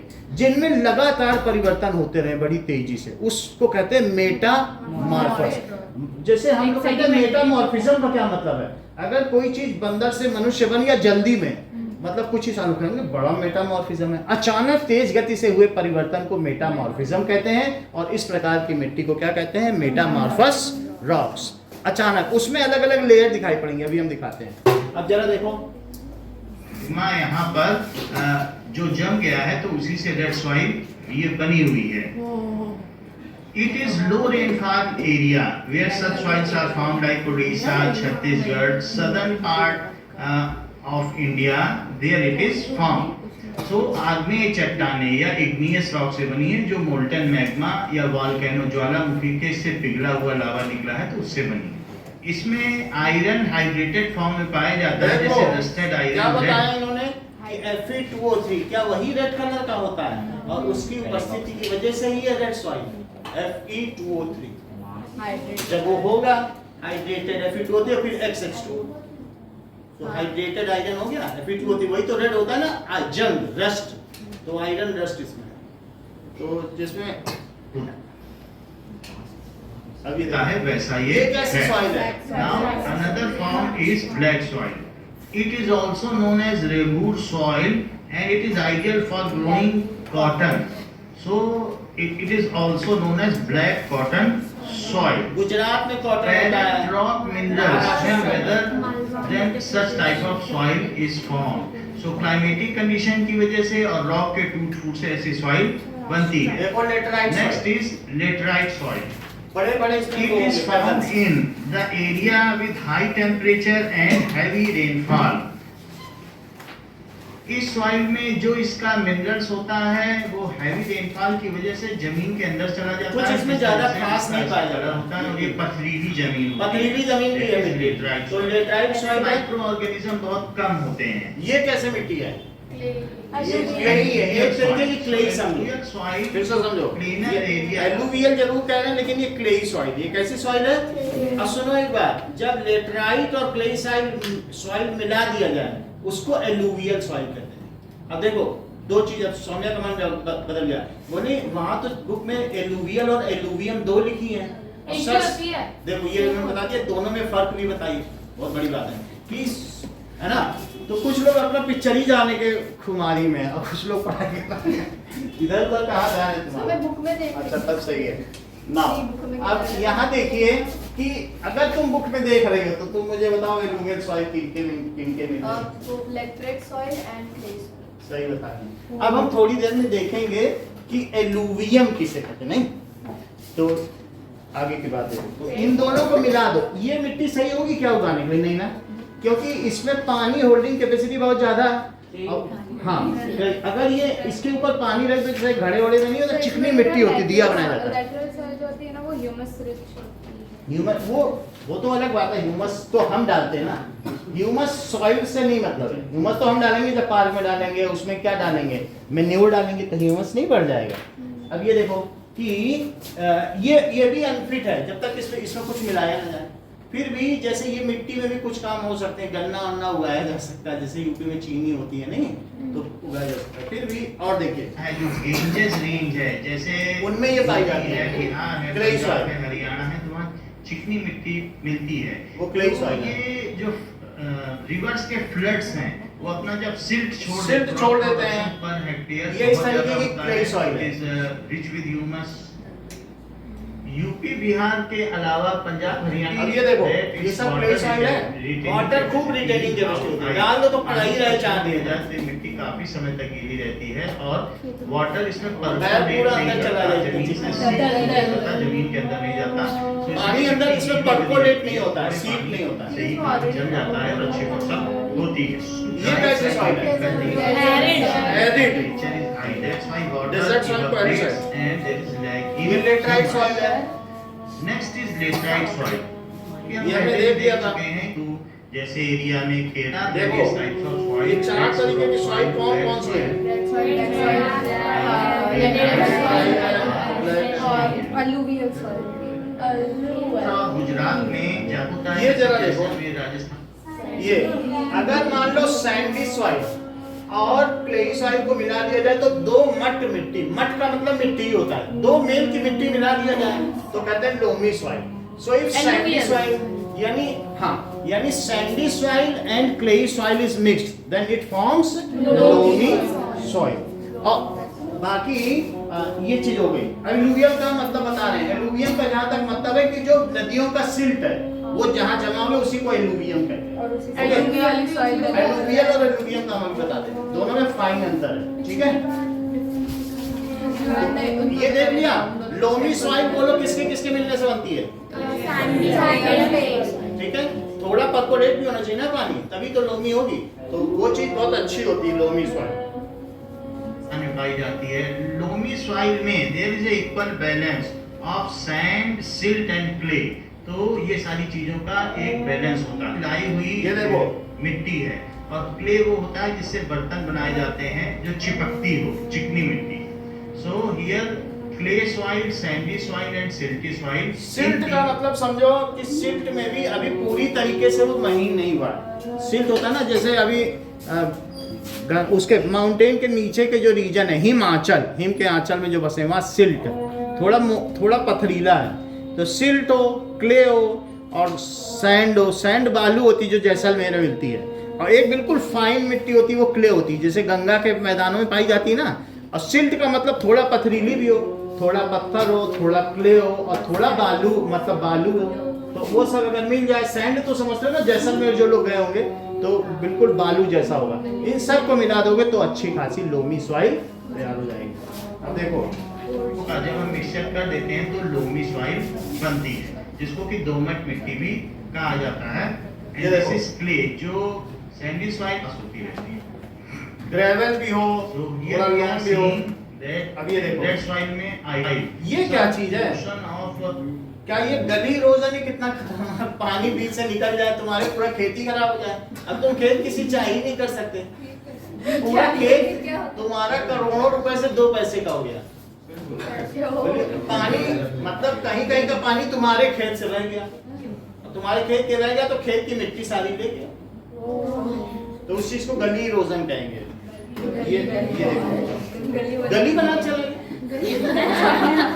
water comes to then a deep crack is last page में बनाया and then land becomes unworthy for fertilization. So such kind of agriculture के लिए ये देखो, ये ऐसा बेचारा देख रहा है, ये हमारी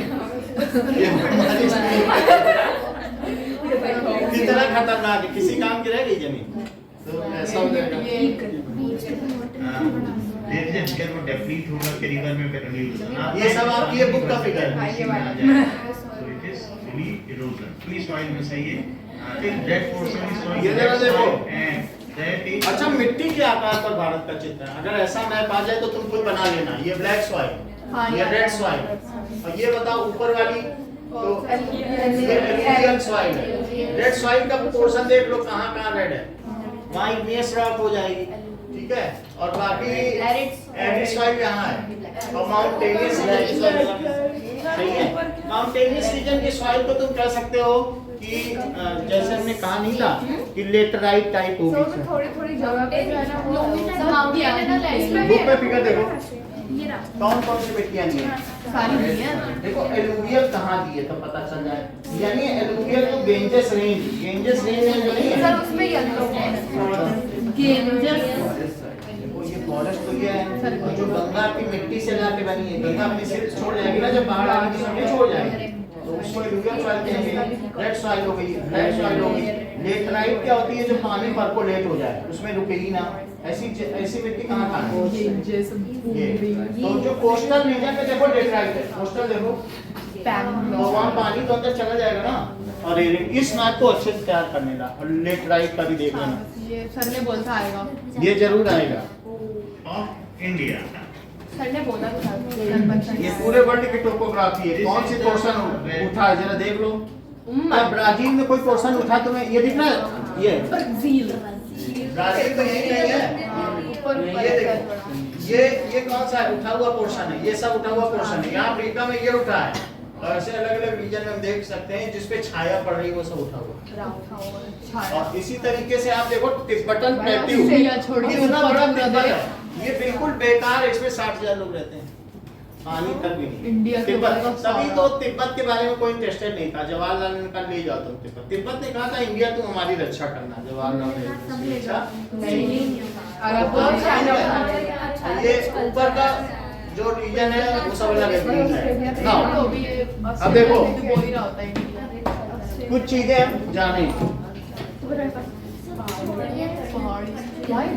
इंडिया की और अब देखो। रशिया के बीच वाला चाइना वाला चाइना, ओके ना, कुछ बातें लिखो सॉइल के बारे में, कुछ बातें निकाल। Now due to various relief patterns the land forms climatic condition and vegetation, there are various types of soil. पहले लिखो alluvial soil. So alluvial soil क्या होता है, it is entire northern plain is having alluvial soil. It is due to the river deposit. So entire northern plain have alluvial soil. It is made by silt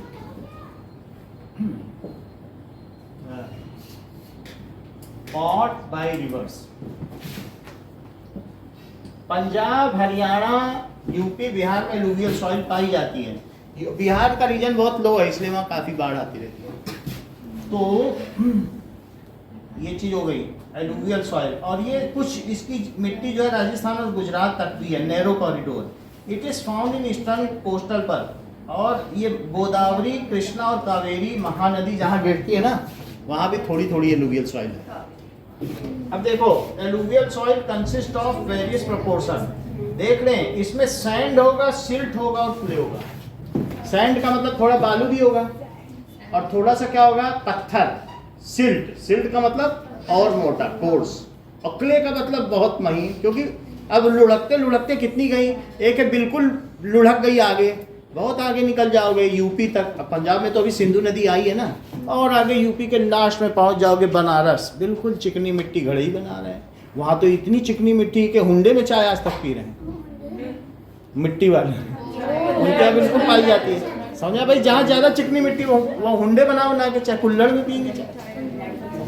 कुल्हड़ नहीं होता जैसे दिया की बनती है वैसे कुल्हड़, मिट्टी का बर्तन। समझ में आ गई बात।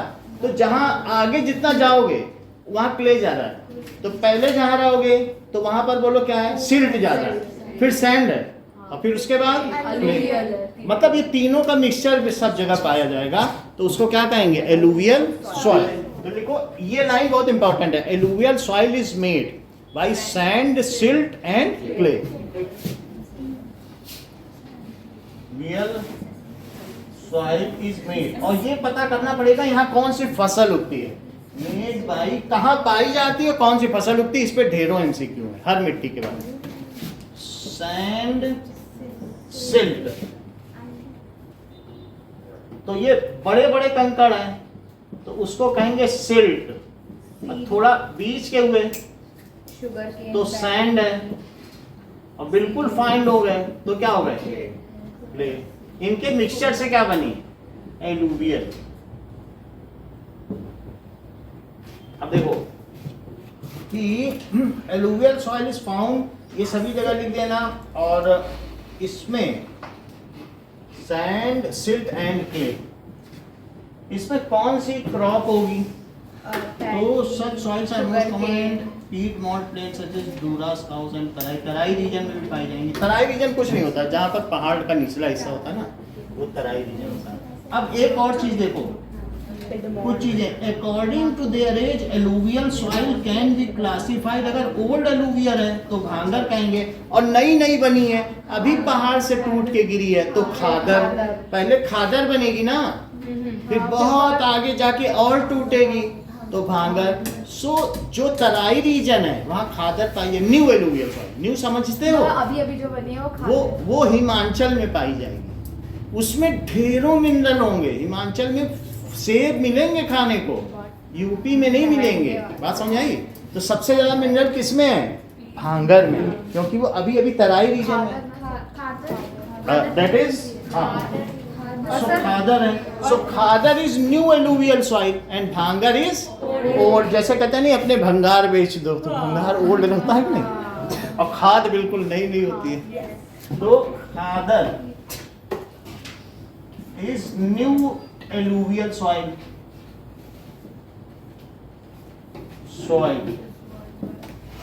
Found in Terai region. Terai क्यों कह रहे हैं, क्योंकि वहीं तो सारा नदी गिर रहा है ऊपर से पहाड़ से, उत्तर है बिल्कुल तराई रीजन।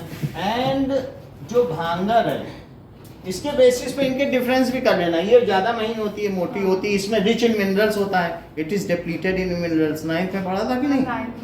तो and Bhangar is old alluvial soil, old alluvial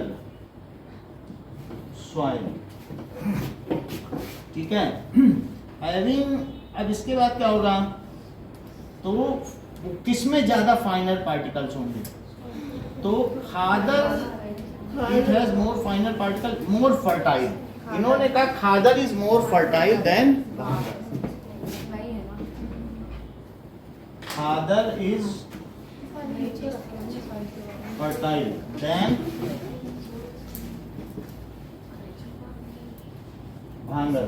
आगे देखो कि एलुवियल सॉइल, ये इसमें पोटाश यानी पोटेशियम, फास्फोरस और कैल्शियम, तो इसलिए शुगर केन, पैडी, वीट सारी चीजें होती हैं, और सीरियल्स, साथ में पल्सेस। यूपी में दलहन का उत्पादन बहुत होता है क्या, अरहर की दाल, सब अरहर की दाल खाते हैं। सो it is good for wheat. Wheat इतना ज्यादा होता है कि यूपी में मतलब चावल दूसरे दिन खाते हैं, तीसरे दिन, रोज चावल नहीं बनता।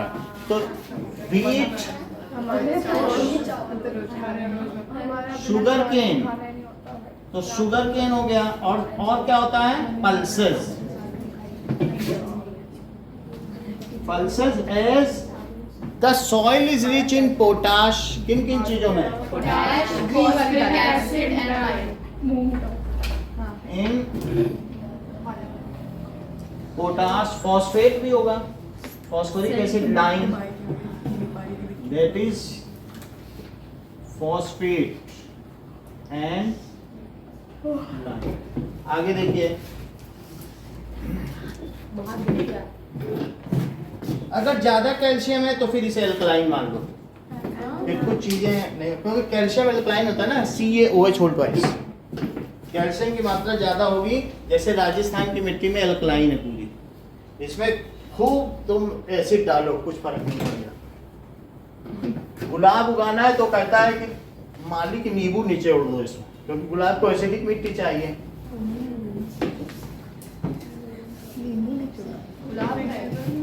हाँ, आगे देखो, बताओ टॉक्सिक गुलाब। ठीक है। ब्लैक सॉइल क्या होगी? ब्लैक सॉइल किससे बनती है? इसको कहते हैं known as regur soil, ideal for growing cotton. So अब जरा देखो कि ये किसके किसके लिए। Etymology of regur.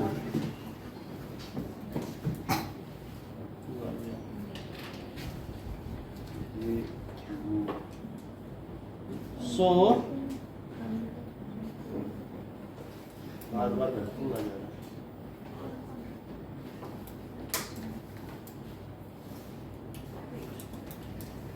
so it is black soil similar to Russian meaning, so that is black loamy soil, रेगूर का मतलब क्या? a rich black loamy soil found in India। कह रहा रशिया से नाम आया, कुछ बता ही नहीं रहा कहाँ से वर्ड आया, नहीं बता, कह रहा रशिया से आया। फर्स्ट फाउंड इन हवारिया, कुछ नहीं, बस वो शुरू में कह रहा है रशिया से ही नाम है। तो इसको इसने क्या कहा कि the name came from Russian origin. तो बस अब वहाँ वो लोग उसको बोलते होंगे रेगूर।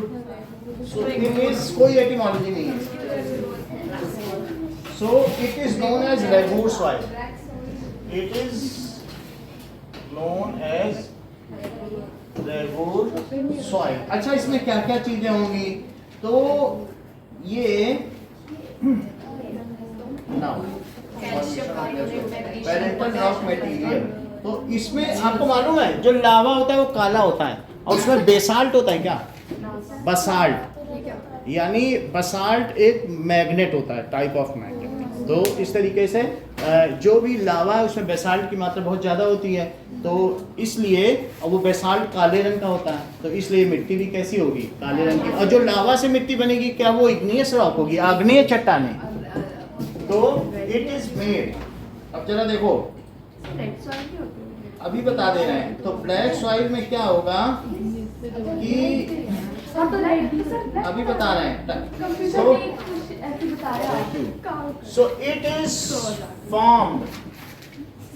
is formed by degradation of igneous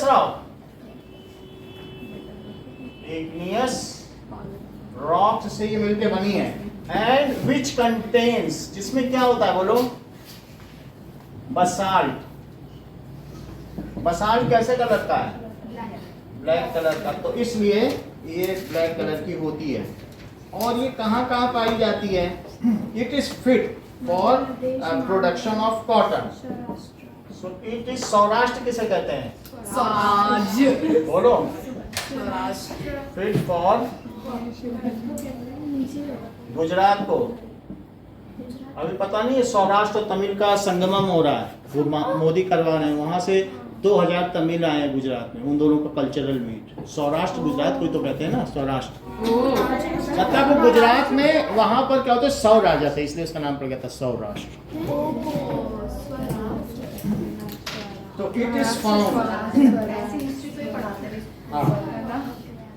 it is found इन महाराष्ट्र, सौराष्ट्र और गुजरात पहले बहुत बड़ा था। फाउंड इन महाराष्ट्र, राष्ट्र और सौराष्ट्र। अभी बता दे रहे हैं। सौराष्ट्र अभी बताता हूँ। सौराष्ट्र, अच्छा देख लो, मैं अभी दिखा भी देता हूँ। बोल रहे थे etymology of Saurashtra. It is known as regur. हाँ। Where did the word Saurashtra came from?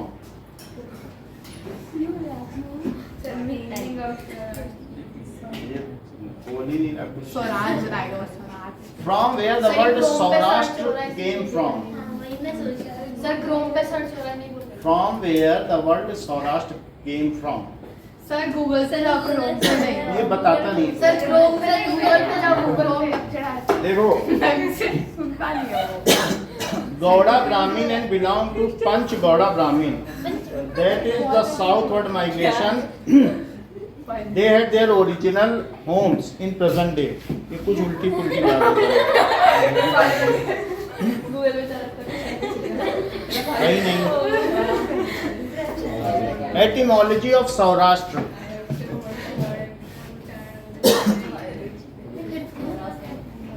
सु का मतलब गुड और राष्ट्र अच्छा राष्ट्र। सौरा कुछ और भी है, द लैंड ऑफ सन। कुछ लोग कहते हैं सूर्य का राष्ट्र, तो सौर्य राष्ट्र, और कुछ कह रहे हैं सूराष्ट्र। सब अपने अपने मन से बना रहे हैं। अरे गुजरात सूरत अब देखो सूरत सूरत सूराष्ट्र अब आगे देखिए। So black soils are from extremely fine. देखो इसमें क्या क्या चीजें पाई जाती हैं। इनमें calcium carbonate, magnesium, potash and lime होता है। क्या क्या चीजें होती हैं? कैल्शियम, मैग्नीशियम, लाइम, पोटाश और कैल्शियम कार्बोनेट भी पाया जाता है। सर बसाल्ट क्या होता है? बसाल्ट का फार्मूला देख लेते हैं।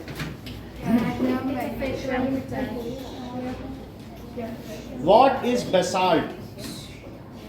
What is basalt? सर आप फिर से करो कोई ना सर गूगल पे जाओ गूगल पे ये क्रोम है ये क्रोम है, हाँ ऐसा भी होता है।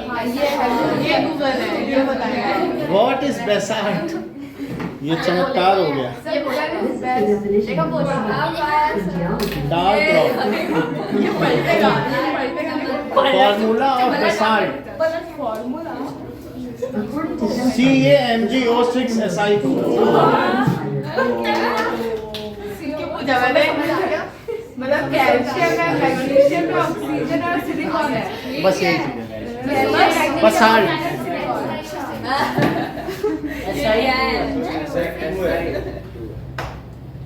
This is basalt. ठीक है, इनसे मिलके बना ये कंपाउंड है। अब देखो रेड एंड ब्लैक सॉइल। आगे देखिए हाँ नहीं सर और क्लियर आप बोलिए बेटा, बताइए। मजाक कर रहे पागल हो गए soil, red and yellow soil. Red and yellow soil कहाँ पाई जाती है? ये भी that is that soil develops on crystalline igneous rocks in area of low rainfall. ठीक है, and yellow and red soils are found in Odisha, Chhattisgarh, southern part। तो red soil तो आपने मैप में देखा था, मैप याद हो कहाँ कहाँ लाल लाल था। So it is found sir इसमें स्वराष्ट्र चेक करना आ जाएगा है इसमें स्वराष्ट्र चेक करना आ जाएगा ओडिशा आ जाएगा, अभी देखेंगे। ओडिशा, छत्तीसगढ़। हाँ कहाँ पे? हाँ तो मेटामॉर्फिक अभी हम दिखाते हैं आपको। तो कहाँ पर लिखा है बताइए? Diffusion of iron in crystalline and metamorphic rocks. ये कितना अच्छी बात बताइए। यानी ऐसा जो भी इग्नियस रॉक्स हैं जिसमें आयरन की अधिकता हो, एक है जिसमें बेसाल्ट की अधिकता हो, और दूसरी इग्नियस रॉक कौन सी होगी? जो अंदर है वो नीफाई तो है। धरती के अंदर क्या? निकेल और आयरन, सीमा नीफा और ये सब चीजें, सिलिकॉन मैग्नीशियम नीफ और आयरन है। तो कहीं कहीं जब अंदर से धरती फोड़ के निकली, मान लो कहीं मैग्नीशियम ज्यादा हो गया तो बसाल्ट बन गया, और कहीं आयरन ज्यादा हो गया तो फिर रेड सॉइल बन गई है। तो सब नहीं ऐसी, मतलब अगर जब मैग्नीशियम ज्यादा होगा ब्लैक सॉइल बनेगी और आयरन ज्यादा होगा। धरती के अंदर कहाँ से निकल आया लावा? तुम्हारा कंट्रोल है क्या? तो अगर आयरन ज्यादा हो गया तो उस इग्नियस रॉक से रेड सॉइल बनेगी, और अगर बेसाल्ट ज्यादा होगा तो उस इग्नियस रॉक से ये बनेगी। निकल ज्यादा हुआ तो बेसाल्ट। लेकिन आपको देख लो जिसमें अचानक परिवर्तन हो, तुम अप्रिशिएट करोगे कि मेटामॉर्फिक रॉक क्या इतनी सुंदर होती है। सर और ये दोनों ही इग्नियस से बनी है ना? मेटामॉर्फिक रॉक्स देख लो, हम तुमको दिखा देते हैं। यानी ये देखो, अब तुम्हें इसकी सुंदरता का कुछ एहसास होगा। पोछा लग रहा है। जल्दी जल्दी बदल रही है, मुझे ऐसी स्ट्राइप्स वाली शर्ट। मुझे ऐसी टी शर्ट चाहिए। दिख रही है फायदा लग रहा कितना है। सुंदर होता है मेटामॉर्फिक। और तुम एक से एक अगर तुम इमेज पलटते जाओ, तुम्हें लगेगा इसकी फोटो लगाना। पलट रंग भी देखे हम फोटो लगा दिए। बता तो रहे हैं आपको कि वॉलपेपर लगा वॉलपेपर। कई तरीके की मेटामॉर्फिक रॉक होती हैं। रेड वाली रेड कलर। ये देखो ऐसे लोग अलग अलग तरीके की होती हैं, तो जिसमें अचानक बहुत जल्दी जल्दी परिवर्तन हो। हमने मेटामॉर्फिज्म तो बता ही दिया। अब आगे लिख लो, it is found Orissa, Chhattisgarh और कहाँ पाया जाता है? ये तो मिलते रहते हैं southern parts of middle southern parts. ये बिल्कुल अभी तुम अरावली में जाओगी ना, माउंट आबू, तो मेटामॉर्फिक रॉक तुम्हें देखते देखते चला गया। हमने कहा इससे नजर ही मत हटाओ। अरावली को काट के ही तो रास्ता बनाया गया है माउंट आबू का। तो वो देखने से लगता है कितनी मेटामॉर्फिक, इतनी तेजी से राजस्थान में परिवर्तन हुआ क्या अरावली दिखता है ना। So that is Orissa, Chhattisgarh, that is southern, south India में पाया जाता है। लिख देना पार्ट। अब जरा देखो, ये it is made from igneous and metamorphic rocks. कितना अच्छा लिख दिया। इट इज मेड, जरा लास्ट टाइम पढ़ो, it is made due to diffusion of igneous rocks and metamorphic rocks from. जो लावा से बनी हुई नहीं है पत्थर, वो बड़ी जल्दी जल्दी बदलते हैं, उनको मेटामॉर्फिक कहते हैं। और जो लावा वाले हैं वो जल्दी नहीं बदलते। बोलो, बात समझ में आ गई।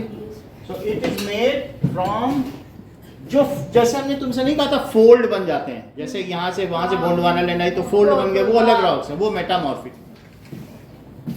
और जो इग्नियस वाले आ गए वो लावा बने। Made from igneous and metamorphic, दोनों ही मिट्टियां हैं।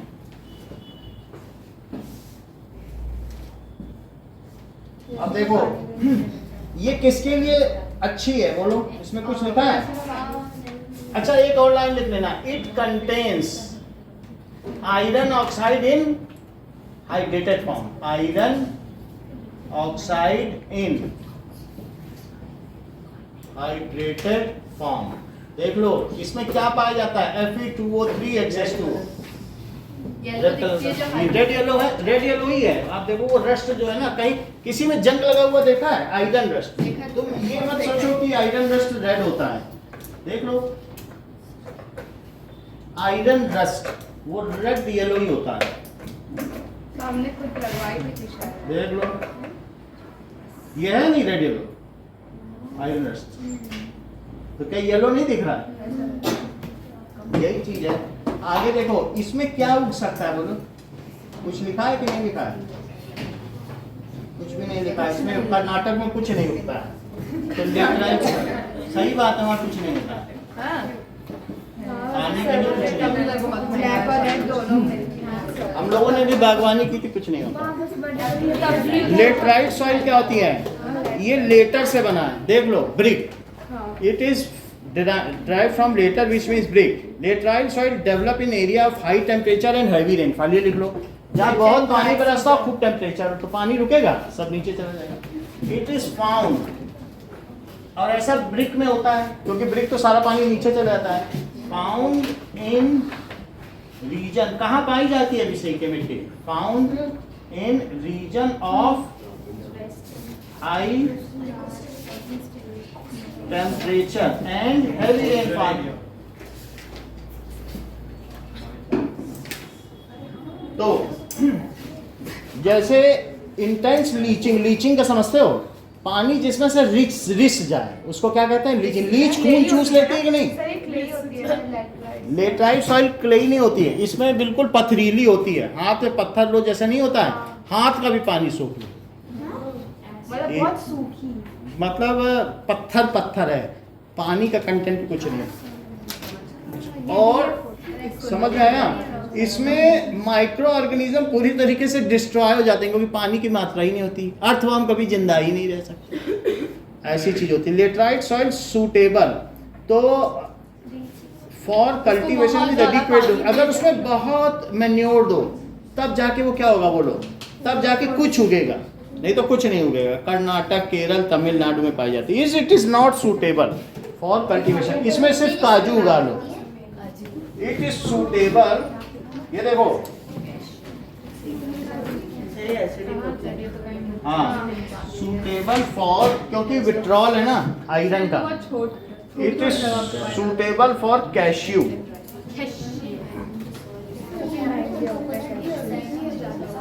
तो लाल मिट्टी जहां जहां है वो देख लेना। लेटराइट सॉइल अलग ही है। तो लेटराइट आप देखो ना मैप में, बहुत कम है। लेटराइट कहाँ का, वो जरा जरा सा है कहीं कहीं पे। तो कोस्टल एरिया में पाई जाती है। तो यहाँ काजू उगेंगे। केरल में काजू खूब उगता है कि नहीं उगता है? केरल में तो है ही नहीं। और सर है, थोड़ी सी ही मिट्टी थोड़ी है। केरल में है। और मिट्टी थोड़ी सी इसलिए काजू महंगे हो रहे हैं। हाँ, अब जरा देखो एरिड सॉइल कहाँ है। अच्छा, it has low water holding capacity and crops can be grown only after adding profuse quantity of manure. It has low water holding capacity. Holding capacity. No microorganism can survive in it. और Kerala reason और western coastal line ऐसे ही लिख देना। No, map से देकर लिख देना, micro organisms can survive in it. और मैन्योर के दिखता होनी चाहिए। एरिड सॉइल क्या होता है?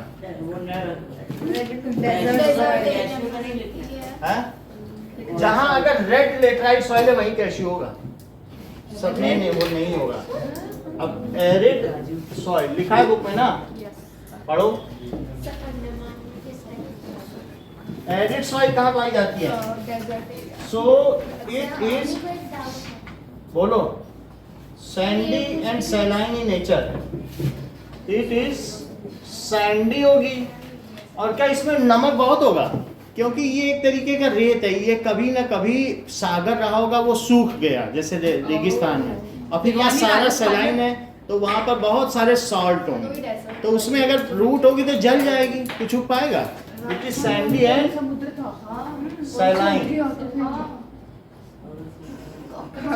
नेचर। तभी तो यहाँ पर बीकानेर में वो फॉसिल्स निकल रहे हैं।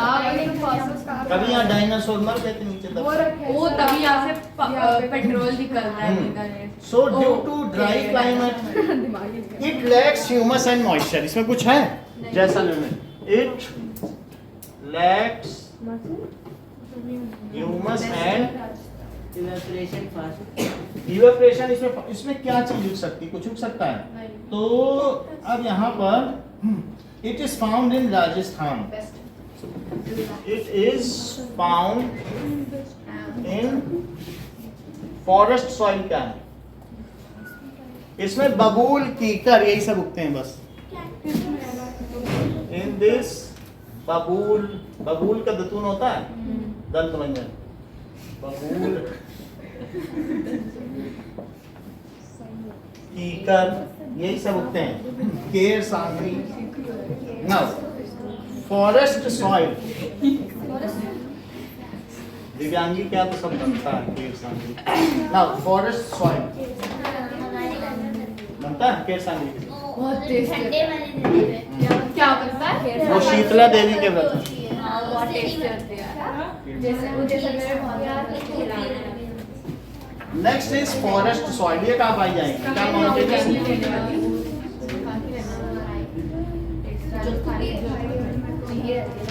तो देखो कैसे बना के। अबे क्या खाया नहीं हुआ याशी का जैसा भी खाया ना। नहीं, यहाँ आंटी ने किया था, श्री की मम्मी। मोनिका भी तो लाई थी। देखो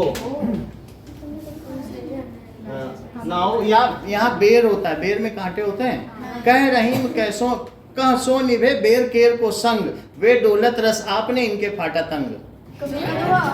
मान लो बेर और केले का कैसे संग हो? बेर जब झूमेगा बेर तो उसके कांटों से केले के पत्ते फट जाएंगे। इसलिए हमने तुमसे बार बार अंशिका कहा है कि दुष्टों का संग मत करो। अगल बगल समझ में आई बात? नेक्स्ट देखिए forest soil. So forest soil क्या है? It is found in hilly and mountainous region. It is found in hilly and reason. तो वहां पाया जाता है और इसमें कुछ उग सकता है. सो sufficient rain forest, ठीक है, where sufficient rain forests are, the soil texture varies according to mountain environment. जैसा होगा, कभी कभी इसमें लोमी मिट्टी होगी, कभी सिल्टी होगी, और कभी स्नो कवर्ड एरिया भी होगा, कभी कभी वैली भी होगा, कभी ये फर्टाइल, सब चीजें मिल जाएंगी. स्नो मतलब कैसा होगा बताओ? सिल्ट भी होगी, लोम भी होगी, और कभी एलुवियम भी हो जाएगा. तो भी सब पत्थर से ही बनते हैं. तो इसलिए ऐसा होगा. सॉइल इरोजन या गुली इरोजन क्या होता है? बाकी आगे देख लेना.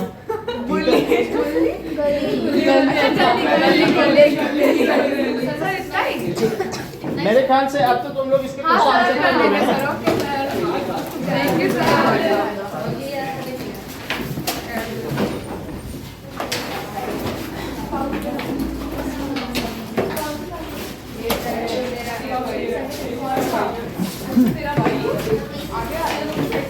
तो ये पिक्चर नहीं जाएगा क्या?